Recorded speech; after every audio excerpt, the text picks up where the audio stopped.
Welcome to College Admissions Toolbox, giving you the edge you need to get into the colleges of your dreams. With your host, Steve Schwartz. That's me. Hi, Shaan. Welcome to the program. I'm so excited to have you on College Admissions Toolbox. How are you doing today? Great, Steve. Thanks for having me. I'm excited to do this interview with you and happy to be here.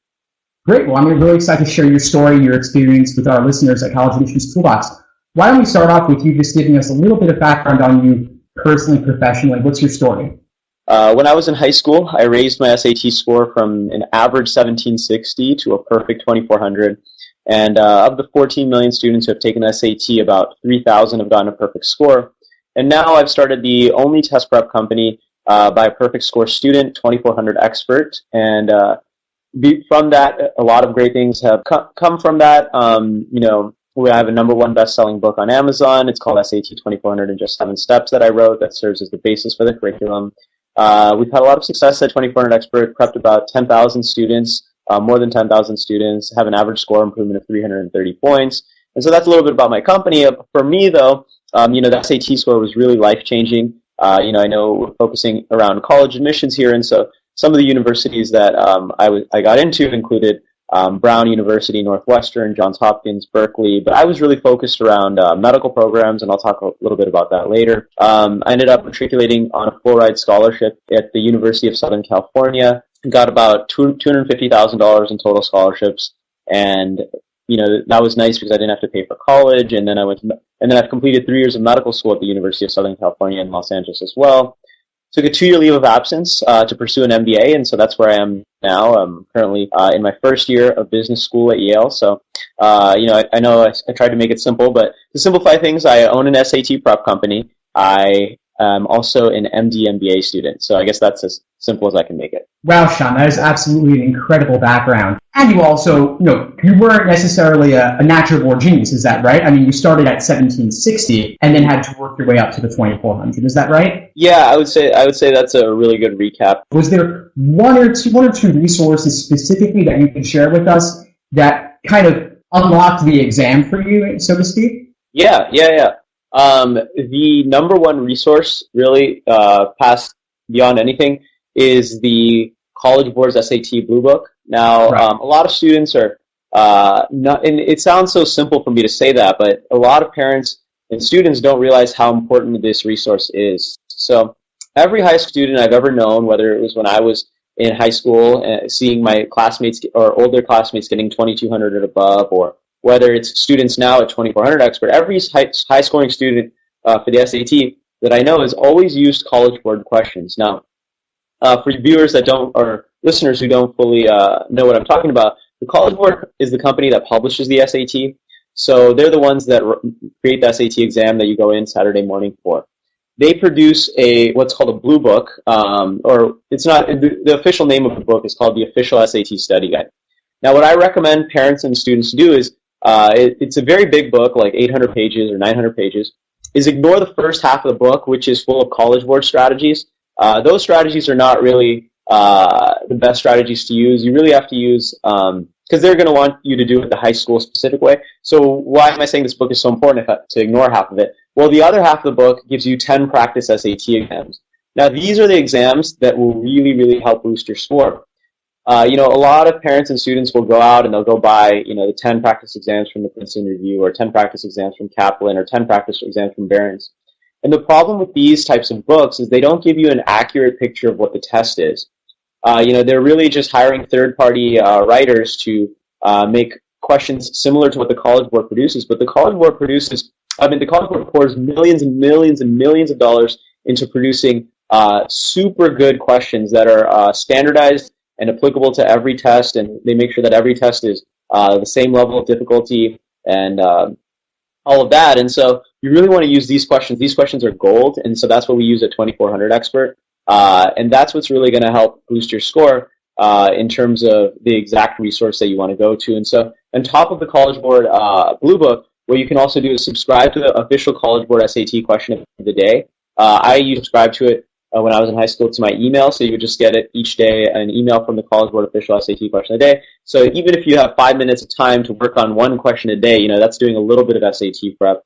And they also have an official SAT online course which provides another 10 tests. So that's 20 official College Board tests. And so, at 2400 Expert, we purchase these tests for every student who's in our courses because we really believe that the College Board produces the most authentic and the best questions possible. Wow, Shaan. So it sounds like there's really nothing like getting it straight from the horse's mouth on the producers of the exam themselves, making sure you use those actual SAT questions. Maybe not so much the strategies in their book, but the questions themselves is really nothing like using those actual questions. So you were really just using those books. You didn't hire a tutor or take a course of any kind? So yeah, I did take a course. The funny thing about my course was I got a lower score after the course. So I started at a 1760 on my practice exam, and then I took so I started 1760 practice exams, self-studied, got up to 2090, and then I spoke to my parents, and the programs that I was applying to, which I'd like to talk about a little bit later, is our medical programs. I'd like to share a little bit of information later if we have time, Steve, about those. The average SAT scores for those programs are usually around 2250 or above, so I needed a higher score. I took a course with a local test prep company in Las Vegas, and my score after the course actually went down to 2060, and I kind of attribute it, not only, I don't think it was the course's fault. I mean, I was very busy at that time. I took it during a very busy time of high school. I took it in spring of junior year, which, as you know, is one of the busiest times for high school students with AP exams, SAT subject exams, finals, and then you're trying to stack SAT prep on top of that. So it was bad timing. It was bad test day for me. I took 2 energy drinks that morning because I thought I'd have more energy, and I don't even drink caffeine. So you can imagine how wired I was during the exam. So that was not good as well. It depends on which test prep course you take. I think no matter what test prep course you take, make sure they're using College Board questions. That's definitely highly recommended. Wow, Shaan. So take us back to those moments in time for a minute, if you will. You started off, you took a cold diagnostic. You got a 1760. Now you're someone who's capable of a 2400. How did you feel when you got that 1760? And then you invest all this time and money in the prep course. You got up to 2090. You take the prep course, but then your score drops 30 points to 2060. So tell us a little bit about what was going through your mind at those moments. When I initially got my 1760, that was a real blow because I had done well in school. I was a straight A student, valedictorian in my high school and things like that. And so, 1760 to someone who's getting straight A's, and I'm sure this happens, or this does, we know this happens to lots of students who get great grades in their high school classes, and then what happens is when they come to a standardized exam is because they're not used to, specific standardized exams, they get a score that is not that doesn't translate to their GPA, right? And so that was really a blow to me, but it was very motivational because what that did is it really spurred me to study quite a bit because I knew that, my grades are perfect, right? So I knew that my SAT score, I may not have known that I should get a perfect score, but I knew that I should get a high SAT score if I wanted to be comparable between my GPA and my SAT score.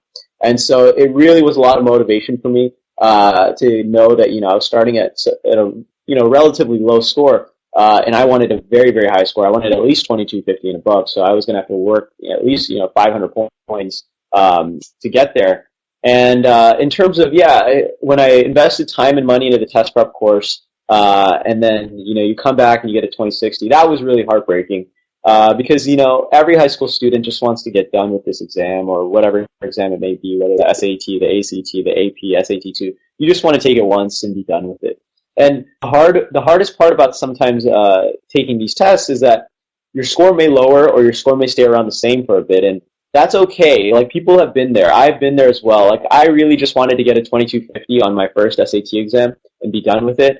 So you can imagine how disappointed I was with the 2090. And then you can imagine how even more disappointed I was knowing that, I was going to have to spend my summer after I got a 2060 preparing for the SAT even more. And so that was really a disappointment and a bummer. But I guess the lesson to take away from that for listeners is, you're going to hit plateaus in your prep. You're going to go down in your prep sometimes, but know that you'll pick back up eventually. You sort of have to hit a bottom, hit a plateau before you really skyrocket your score. And I think that's what happened is, I hit that 2090. I could never get above around a 2100 for a while, and I was at that 2090, 2060 type of score. And I just sort of plateaued. And, I was I didn't give up. I just continued to prep. But I was feeling like I should give up, but I continued to prep and I got over that plateau. and eventually was able to get into that elite score. So that's one comment we hear so much from students is, I'm plateauing, I just can't get my score up. And my advice is just continue to practice, continue to prep. Your score will go up, but you have to put in the hours and the grunt work in order to get past that, whatever your individual plateau be, whether that's the 2100 range like it was for me, or whether that's the 1900 range,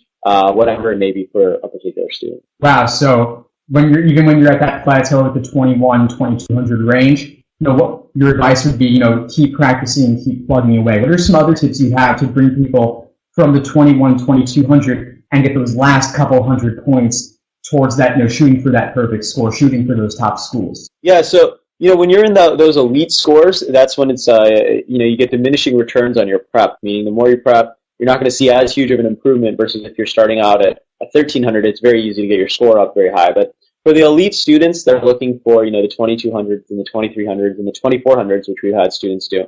It's really, really about focusing on your own personal SAT weaknesses. And the way to do that is after you practice, you really have to review quite a bit. Review is key. Review is the key to learning. It's the key to SAT prep. And so what I mean by review is you take a practice test or you take a practice section, you see which questions you got wrong, and you keep an SAT Insight notebook. So I kept a notebook in high school where I would keep track of all the questions that I would get wrong and why I got them wrong. And I would write a little insight like, I shouldn't have done this, or I forgot to do this, or, some little insight into, why you got questions wrong and how to prevent it in the future, because that'll prevent you from making the same mistake twice. And if you do that enough, what happens is you end up having a notebook that's sort of your own personal strategy guide. And there's a book that's out there that's better than your own personal strategy guide. And so that's really, where the basis of all the material that I came up with for 2400 Expert came out of. It was my notebook that I kept in high school about all of those personal issues that I had on the SAT prep that I then eventually tried to generalize into a book format. But again, when I write a book for the public, it's for the general. But when you write your own SAT Insight notebook with your personal weaknesses and insights, especially when you're in the 2200 range, there's no book out there that can do that for you. So that's really the key. Wow, that is great advice. Write your own book just to keep track of what you need to be working on personally. That's excellent advice, Shaan. Now, I want to make sure we cover this. You said there was something you wanted to talk a little bit about related to your time at Yale. Yeah, so I just wanted to cover something that many parents and students don't know about, and it's not really related to my time at Yale, it's related to my time at USC. So, yeah, it is related to my professional career. So, I always knew I wanted to be a physician from when I was in high school after I volunteered. Not always, I guess, from after I volunteered in the emergency department at a local hospital, and I was part of that sort of exciting environment. I knew I wanted to be a physician, and so what my dad ended up telling me was, you should look into these medical programs, and I didn't know about them. He just heard about them from a friend of his, and I looked into them quite a bit, and now I advise many of our students to go into them, and so this is for students who are interested in professional degree programs. So if you're a student listening or a parent of a student who's interested in going into medicine, going into dentistry, going into law, going into pharmacy, any type of professional program where you need to go to graduate school, a pharmacy school, dentistry school, medical school, law school, I would look into what are called combined professional programs. So you would type into Google, combined medical program, combined pharmacy program, combined dentistry program, whatever it may be. So what these programs do is they allow you to be accepted into medical school, pharmacy school, law school, dentistry school from high school. So I'm going to take the example of medical school for a second. The traditional way to become a physician in the United States is you do 4 years of undergraduate as a pre-medical student. You make sure you have very high grades during that time. You make sure you get a very high MCAT score. You make sure that you're volunteering at a hospital. You make sure you do lots of basic science research. With all of that, and then you're involved in science activities / clubs. With all of that, you then usually take a year or two off to do research, basic science research. Then you apply to medical school, which it's very competitive to get into medical school. And you may or may not be accepted. Then you go to medical school for 4 years. So that's typically the process of applying to medical school. So what combined medical programs do for students in high school is they say, all right, you're going to be accepted into medical school. You only have to keep a certain GPA. Usually it's around like 3.0 to 3.3, so not terribly stressful for most students. Sometimes they will remove the requirement of having to take the MCAT, so you may not even have to take the MCAT, which is the standardized exam for medical schools. Sometimes they'll say you have to get some minimum score, which isn't too high most of the time. You won't have to apply again. You won't have to necessarily do a bunch of research or activities to sort of buffer your resume. You can do those activities if you're interested in them, but it's not necessary like it is for many other students. So it's a really great deal. It's kind of like saying, okay, you're going to be accepted into Harvard when you're in middle school, right? So it's kind of like you don't even need to go through the high school process, or you just have to go through high school, but you don't need to do incredibly well, and you will still accept you into Harvard. So it's a really nice deal in that way. There's about of medical programs, there's about 50 to 70 in the country. Some of the more famous programs are at Northwestern University, Brown University. The one that I went to at the University of Southern California, unfortunately they discontinued the program, but there's one at Rice University. I'm trying to think of other ones off the top of my head. UCSD. There's many on the East Coast, Boston University.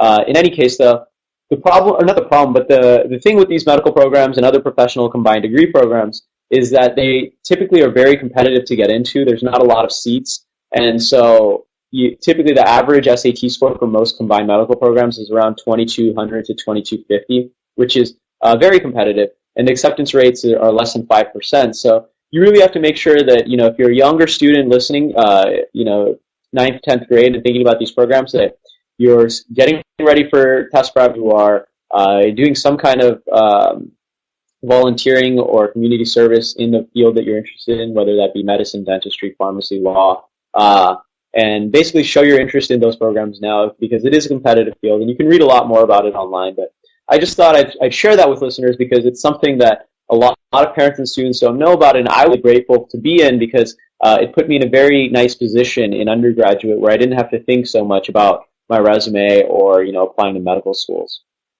Well, absolutely, Shaan. These combined degree programs can be a great way for students to reduce some of the stress and know that they're on their path to achieving their professional and personal goals. For someone who already knows this is the path for them, definitely getting it out of the way and just being able to focus on the academics and, of course, the things that you enjoy can definitely make things a little smoother, a little easier. So thanks so much for pointing that out to our listeners. Now, before we get into the lightning round, I just was hoping you could share a couple of quick tips on each of the sections of the SAT, the reading, the essay, and the math, if you would. I'd be happy. I'll share some of the major strategies for each of the sections. So for the SAT writing section, one of the major strategies is to make sure that you fill up both pages of the essay. So they're going to give you 2 blank pages, and it's very difficult to fill 2 pages in 20 minutes, but we really train our students at 2400 Expert, and I'm really telling you it's necessary to fill those 2 pages. There was actually an MIT study done that showed that students who write longer SAT essays get higher scores. And so there's a lot of strategies you can use in order to fill both pages of the essay. Something we teach at 2400 Expert is we actually give you a template of, how to basically plug in, or basically an SAT essay template to plug in for any SAT essay topic you see. The reason that works is because SAT essay topics are very general, so you can think of examples beforehand, no matter the topic. So its length is a huge factor on the essay. Basically the College Board hires English teachers to read your essays in 2 minutes, and so they're going to make a first impression about you relatively quickly, and they have to decide, is this a student that is very knowledgeable? And typically a student that's very knowledgeable has written 2 pages versus a student that writes a page is not going to be graded as highly typically. For the SAT reading section, I'd say the most powerful strategy we teach at 2400 Expert is called YPAD. YPAD stands for Write Your Personal Answer Down. This means that you want to come up with an answer prior to looking at the answer choices when you're dealing with SAT reading questions. Now this sounds relatively simple, but it's super powerful. What happens on the SAT reading section for students that struggle with it, and I was one because reading was typically my most difficult section, the section I scored lowest on, is you're enticed by wrong answer choices that are very, they look good, but they're in fact wrong. And to avoid being enticed by those answer choices, just know what you're looking for prior to looking at the answer choices. And so you should jot down a couple words before I physically cover the answer choices with my hand and jot down a couple words prior to looking at the answer choices. Because what that does, it sort of gives you a treasure to look for, versus otherwise you're sort of going on a treasure hunt without knowing what the treasure looks like. If you don't know what the treasure looks like, you're going to choose wrong answer choices because they're going to look like the treasure, but you have no idea what it looks like. So that's YPAD for SAT reading. So we covered SAT writing, we covered SAT reading, and so for SAT math, I'd say a really good strategy is what's called PIN at 2400X. PIN stands for plug-in numbers. This means that, in high school algebra, you're never going to be given a test where it's multiple choice, or you probably won't. The reason is because if you're given a multiple choice test in an algebra exam, you can just plug in those numbers from the answer choices into the original equation, and you can avoid doing any algebra at all. You can sort of bypass the algebra. Well, the SAT is a multiple choice test. So one of the major strategies you can use is just avoid doing any algebra by plugging in the numbers they do in the answer choices into the original equation, and you can avoid having to do any algebra that way. So that's called plugging in numbers. Wow, great advice for each of the sections, Shaan. Thank you so much. Mm-hmm. So if you're ready, we'll move into the lightning round now. I'll just ask you some rapid-fire questions. Come back at me with a couple of sentences, what you think of each, all right? All right, perfect. All right, great. So what's your number one piece of advice for the college admissions process in general? My number one piece of advice for the college admissions process would be to get started early.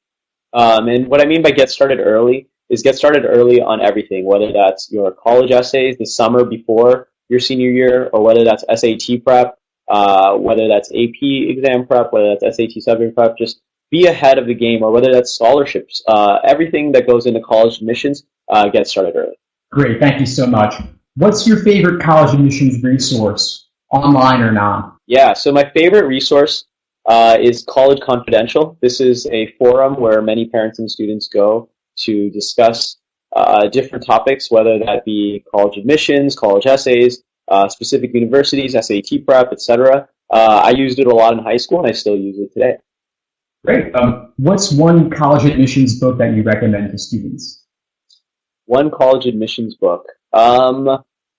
I would say, well, my own, of course, no, but that's for SAT. I think Ed Fisk writes a really good book, Fisk's Guide to Colleges. I think that gives a really good overview of the college admissions process. Yeah, absolutely. The Fisk guides are great. If you could change one thing about the college admission process, what would it be? I wish there was a better way to compare courses. Now, I don't know how I could change that, but sometimes an AP exam at your school or an AP class at your school might have a very easy teacher who just gives away A's, and an AP class at another school might have a very difficult teacher that you really have to work for your A, and those are very hard to compare. So I wish there was a better way to do that. Absolutely. There is a lot of variation there. If you could make up your own college essay prompt, what would it be? It would definitely have to do with describing one time you failed in your life and how you overcame that or what you learned from it. I think there's a lot to be said about people's resilience and people's ability to learn from, what are considered failures. But I think I've talked about my own failures sort of throughout this interview, and I think people can grow a lot from that. And I think it's important to reflect on it. So it's important. I think it would be great for the student themselves to reflect on their own failures. Absolutely. Learning from mistakes and powering through them and learning the lessons to move on is key, especially in your case. What's your favorite book not related to college admissions? Anything you're reading these days? Yeah, I read a lot. So, I didn't have as much time to read in high school because there is so much work associated with, your AP classes and test prep and all that. But my favorite book is, I like From Zero to One by Peter Thiel. It's a book about entrepreneurship and how to build startups in the future. And he really just talks about, he actually mentions a little bit about college admissions in the book. And, he sort of has this opinion where college admissions expects everyone to be well-rounded in every aspect of life, and he thinks that it would be better if there were people who are specialists. So maybe you're not well-rounded at everything, but you're really good at playing the violin, something like that. And so he makes a good argument in that book, and I would recommend it to readers, actually, or to listeners. Great, Shaan. Great, thank you so much. So before we get finished, can you just give us a parting thought and let us know the best way to reach you? Yeah. My parting thought, and if people have listened to my TV interviews or anything like that in the past, you don't hear me say this a lot, but I'm going to regurgitate it here. It's just hard work pays off. And it's very hard to put into hours, but you want to work. I think Mark Cuban says, work like there's someone working 24 hours to take it away from you. So just work harder than anyone else and it'll pay off. It was hard for me, going to the library every day after school, putting in those hours for SAT prep, putting in those hours to put together 100 scholarship applications my senior year of high school and all of that. It was hard for me to do that because I wasn't sure if I was going to get a reward or not, but I promise you that there are rewards for all of the hard work, and it's directly proportional. The amount of rewards you'll get is directly proportional to hard work you put in. So that's sort of my parting last thought. How to reach me? Students and parents can definitely go to the website, www.2400expert.com, learn all about me, my courses, and that kind of stuff. But they can also reach me by my personal email, which is Shaan, Shaan, at 2400expert.com. So once again, that's Shaan, Shaan, at 2400expert.com. Wow, Shaan, thank you so much. I'm sure our listeners will be reaching out to you, and all of the links and resources mentioned on this episode will be available in the show notes at collegeadmissionstoolbox.com. Shaan, thank you so much for joining us and being on the program. We'll have to have you back again sometime soon. Yeah, and thanks for the opportunity, Steve, and it was a pleasure. Thanks for listening to College Admissions Toolbox. Head over to www.collegeadmissionstoolbox.com to get more free tools and resources that will help you get into the colleges of your dreams. One of the hardest things about the college process is finding the money to pay for it all. I was only able to get the scholarships I needed after I figured out how to present myself and what I'd done in the best possible way. So now, I want to give you a free worksheet I made. It's based on my experience working with thousands of high school students. I'm sharing it with you because I really think it's going to help you turn your achievements into scholarship money. So get your free worksheet at www.collegeadmissionstoolbox.com/scholarship.